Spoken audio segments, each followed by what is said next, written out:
दोस्तों G20 की सफलता को देखकर आज हर कोई हैरान है, पर G20 के दौरान भारत ने खाड़ी देशों और यूरोप के साथ मिलकर एक ऐसी परियोजना पर भी हस्ताक्षर किए थे जिसे अब तुर्की की तरफ से भारी विरोध देखने को मिल रहा है। बता दें कि ये परियोजना इतनी महत्वपूर्ण है कि इससे यूरोप और भारत के बीच का व्यापार कई गुना ज्यादा बढ़ सकता है और इससे सऊदी अरब समेत UAE और इजराइल को भी काफी फायदा होगा।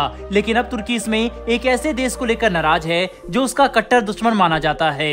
दरअसल दोस्तों हम बात कर रहे हैं भारत से यूरोप तक बनाए जाने वाले व्यापार मार्ग के बारे में, जिसे लेकर पिछले कुछ महीनों से काफी अलग अलग खबरें निकलकर सामने आ रही थी और अब इन सभी खबरों के तार एक बड़े प्रोजेक्ट से जुड़ चुके हैं जिसे हम India middle east Europe mega transport corridor कह सकते हैं, जिसके तहत भारत से लेकर सऊदी अरब तक एक रेल मार्ग बनाया जाएगा जिसे जलमार्ग के जरिए जोड़ा जाना है। इसके बाद सऊदी अरब से लेकर इजराइल और फिर यूरोप में ग्रीस तक इसे विस्तार किया जाएगा, जहां पर भारत कई अलग अलग बंदरगाह ऑपरेट करेगा और ग्रीस के जरिए हमारा सामान यूरोपियन मार्केट में सप्लाई किया जाएगा। डिटेल से समझने की कोशिश करें तो ये प्रोजेक्ट काफी बड़ा है और इसे लेकर बातचीत अमेरिका ने ही शुरू की थी। जब I2U2 संगठन की मीटिंग हो रही थी उसी दौरान अमेरिका, भारत, इजराइल और UAE ने साथ मिलकर इस बड़े प्रोजेक्ट को सोचा और अब इसमें सऊदी अरब भी खुलकर हिस्सा लेने के लिए तैयार हो चुका है। अगर ये प्रोजेक्ट समय पर बनकर तैयार हुआ तो भारत से लेकर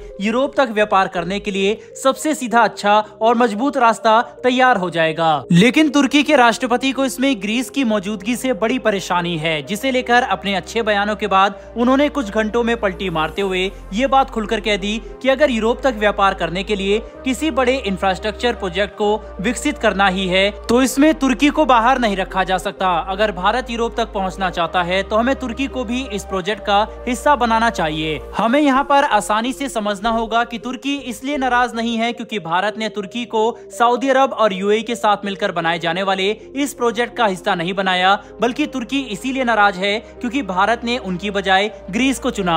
इस प्रोजेक्ट को लेकर बातचीत काफी तेजी से आगे बढ़ चुकी है। हाल ही में PM मोदी ग्रीस के दौरे पर भी गए थे, जब दोनों देशों ने आर्थिक स्तर पर अपनी साझेदारी को नए लेवल पर ले जाने के लिए सहमति बनाई। इतना ही नहीं बल्कि भारत खाड़ी देशों के साथ भी अपनी कूटनीतिक एंगेजमेंट काफी ज्यादा बढ़ा चुका है ताकि इस महत्वपूर्ण प्रोजेक्ट को तेजी से हकीकत में बदला जा सके। लेकिन अब तुर्की की तरफ से सामने आ रहा विरोध इनकी इनसिक्योरिटी को साफ तौर पर दर्शाता है, जैसे कि उन्होंने अपने ही पैरों पर कुल्हाड़ी मार ली हो। दोस्तों भारत और तुर्की के संबंध हमेशा से ऐसे नहीं थे, लेकिन जब तुर्की ने सोचा कि वह पाकिस्तान के साथ मिलकर भारत को दबाव में ला सकते हैं, तब से ही दोनों देशों के संबंध खराब होना शुरू हो गए। तुर्की के राष्ट्रपति ने अपने व्यक्तिगत लाभ के लिए भारत के साथ अपने देश के संबंध खराब कराए और अजरबैजान का समर्थन करते हुए भारत का विरोध किया। साथ ही कश्मीर पर भी काफी बड़े बयान दिए, जिसके बाद हम देख सकते हैं कि कैसे आज भारत के साथ रिश्ते खराब करना तुर्की के लिए एक बड़ा जियोपॉलिटिकल ब्लंडर साबित हो रहा है। लेकिन भारत के लिए तुर्की एक विरोधी देश के तौर पर कोई नुकसान नहीं ला रहा। अगर हम समझने की कोशिश करें तो कुछ समय तक कश्मीर में आतंकवाद की समस्या और आतंकवादियों के पास अत्याधुनिक हथियारों के पाया जाना एक चिंता का विषय जरूर बना, लेकिन जब हमने देखा कि तुर्की के साथ खराब संबंधों की वजह से आर्मीनिया जैसे कई देश भारत के साथ डिफेंस के क्षेत्र में साझेदारी को बढ़ा रहे हैं, तब हमें इस बात का अंदाजा हुआ कि असल में ये हमारे लिए एक जैकपॉट की तरह काम करेगा, क्योंकि दो देशों के बीच जब भी विवाद होता है तो तीसरा देश इसमें अपने कूटनीति का इस्तेमाल करके फायदा उठा सकता है और मौजूदा समय में भारत भी ऐसा ही कर रहा है। आर्मीनिया समेत ग्रीस जो तुर्की को लेकर काफी परेशान थे, आज भारत को अपने मजबूत साथी के तौर पर देखना शुरू कर चुके हैं, जो उन्हें हर तरह से मदद करेगा और भारत भी अपने इसी लीडर वाली भूमिका को निभाने के लिए तैयार है, जो आगे जाकर हमें ग्लोबल लेवल पर एक बड़ी पोजीशन दिलाने में मददगार साबित होने वाला है।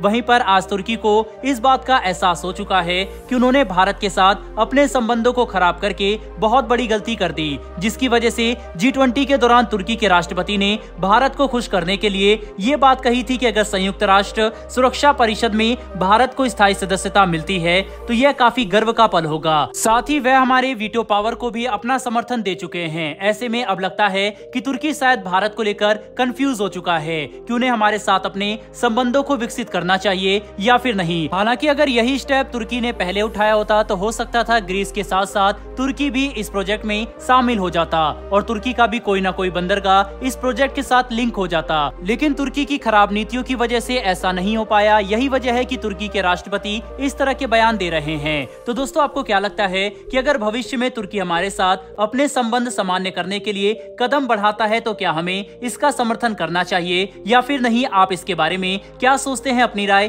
कमेंट बॉक्स में लिखकर जरूर बताइएगा। साथ ही अगर आपने इस वीडियो को यहां तक देखा है तो वीडियो को लाइक करके हमारी आने वाली डेली ऐसी वीडियो के लिए नीचे दिए गए सब्सक्राइब बटन को प्रेस कर बेल आइकन दबा लें, जिससे ऐसी वीडियो आप तक सबसे पहले पहुंच सके। फिर मिलेंगे ऐसी एक नई वीडियो के साथ। धन्यवाद। जय हिंद।